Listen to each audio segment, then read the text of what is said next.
Россия должна отдать Казахстану его исторические земли, считают в Астане. Какова судьба ждет зет-военкоров после войны и сможет ли Байден заключить сделку с Москвой до президентства Трампа?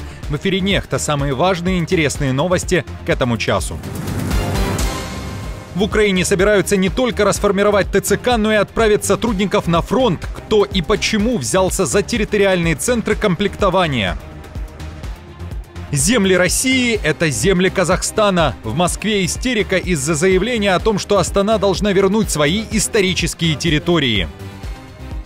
Обиженные и униженные. Лукашенко проигнорировали на международном саммите. Фиаско самопровозглашенного.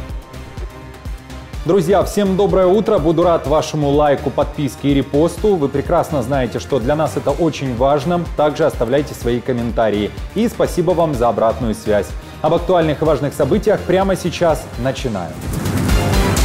Украинских работников ТЦК хотят отправить на фронт. Об этом уже всерьез и несколько дней говорят народные депутаты Украины. Изначально шла речь лишь о расформировании территориальных центров комплектования и социальной поддержки из-за их неэффективности. Теперь же говорят о том, что всех сотрудников, а это во многом люди с боевым опытом, отправить на передовую для выполнения боевых задач. Об этом заявила народная избранница Юлия Яцек, в прошлом входившая в партию «Слуга народа». Яцек уверяет, что о дальнейшей судьбе ТЦК сейчас размышляет Временная комиссия Верховной Рады, которая создала специальный отчет. Вместо же ТЦК могут создать рекрутинговые центры из гражданских. З чисельності сьогоднішньої кількості військовослужбовців ТЦК можна створити більше 10 повноцінних бригад. А скільки їх? Це люди, які...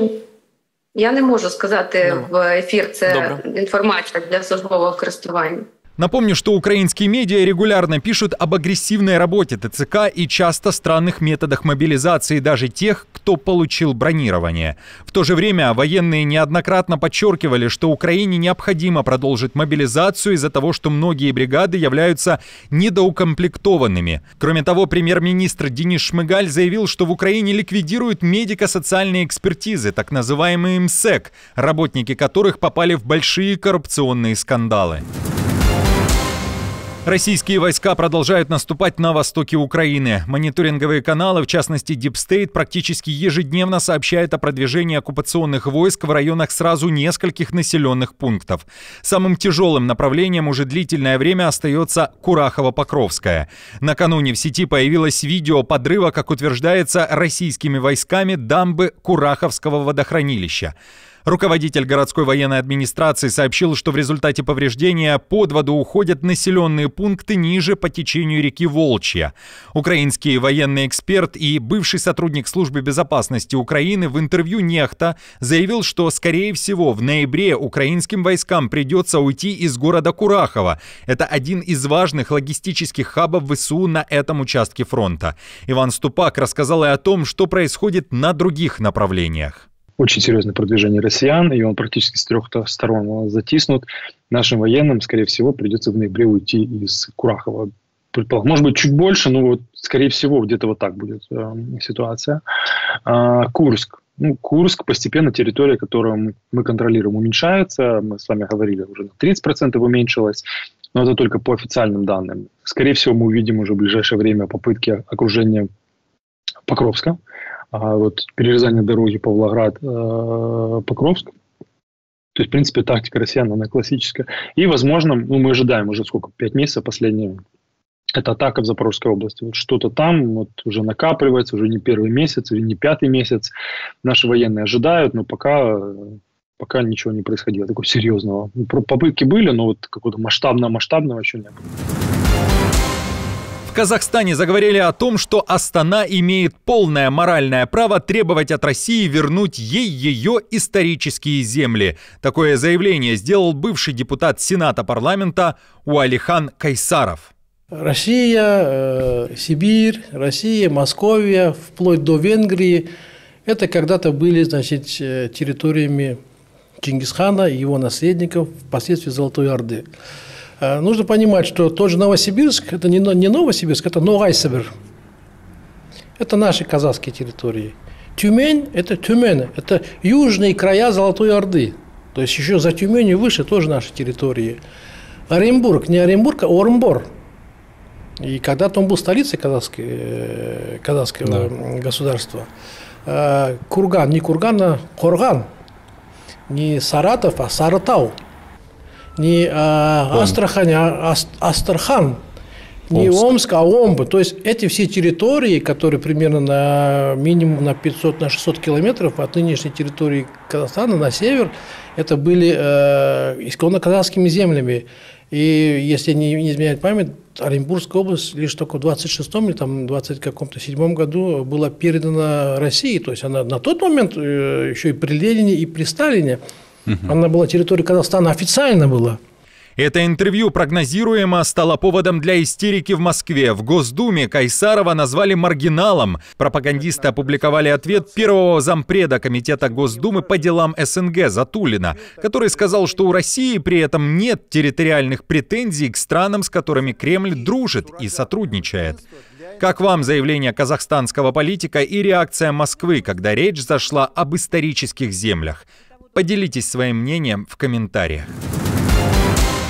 Российские военкоры и часть пропагандистов могут оказаться безработными, отправленными за решетку или же их ликвидируют. Такая судьба их ждет после того, как война России против Украины завершится, считает бывший сотрудник Службы безопасности Украины. Об этом он рассказал в эксклюзивном интервью «Нехта».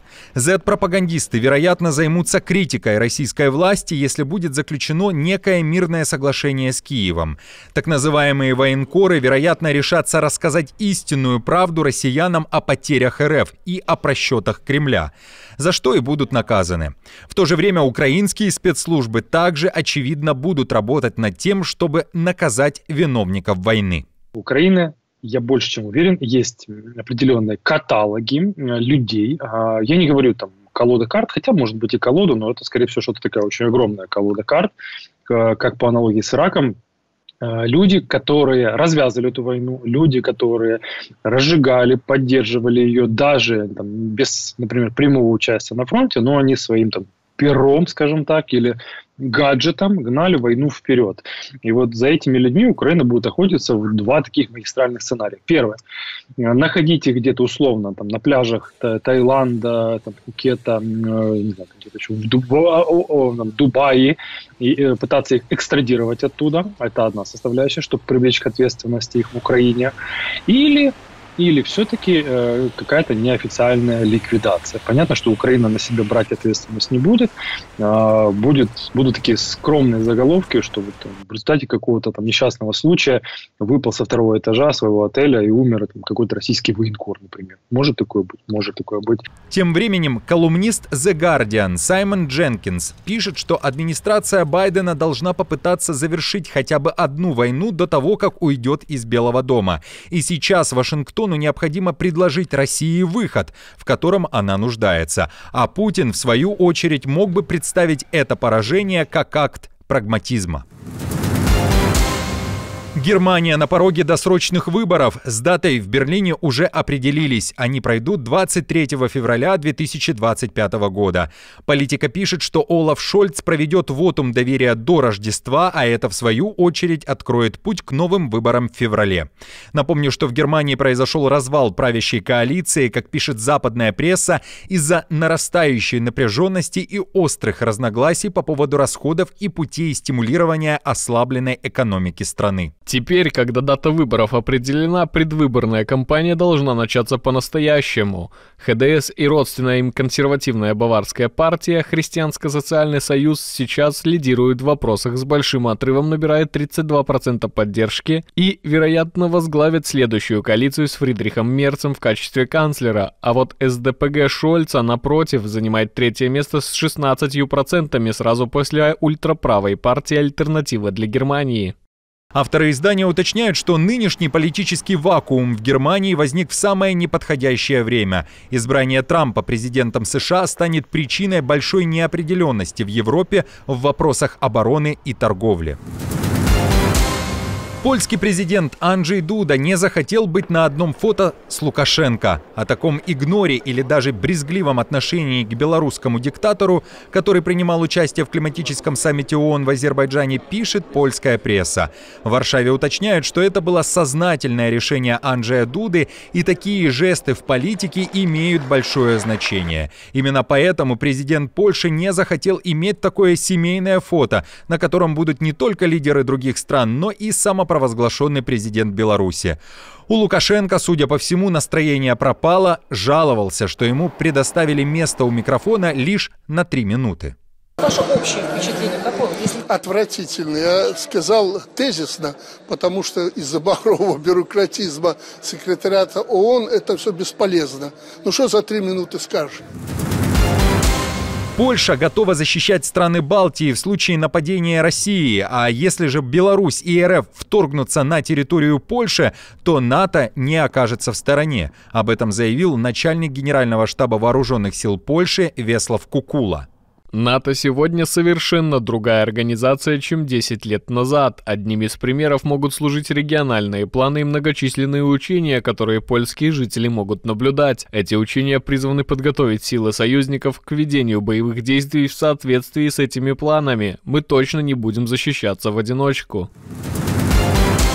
Отец белорусской политзаключенной Марии Колесниковой впервые за 19 месяцев смог встретиться с дочерью, судьба которой долгое время оставалась неизвестной.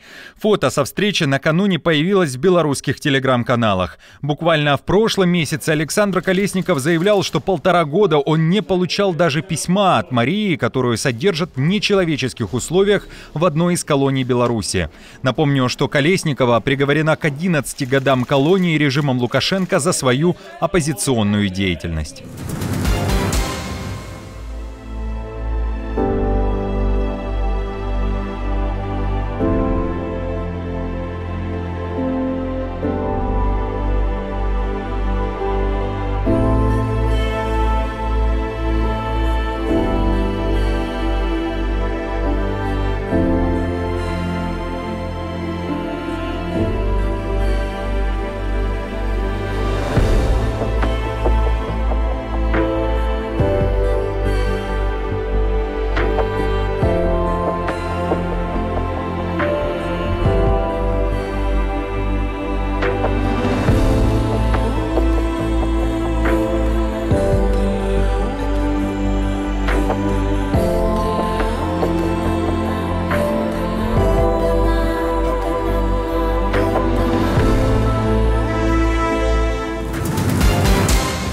Друзья, на этом все. Не забудьте оставить свой лайк и комментарий. Мы же с командой продолжаем следить за самыми важными новостями. Оперативную информацию от Нехта ищите, как всегда, в наших телеграм-каналах или на платформе X. Спасибо вам за доверие и то, что остаетесь с нами. До новых встреч и хороших вам новостей.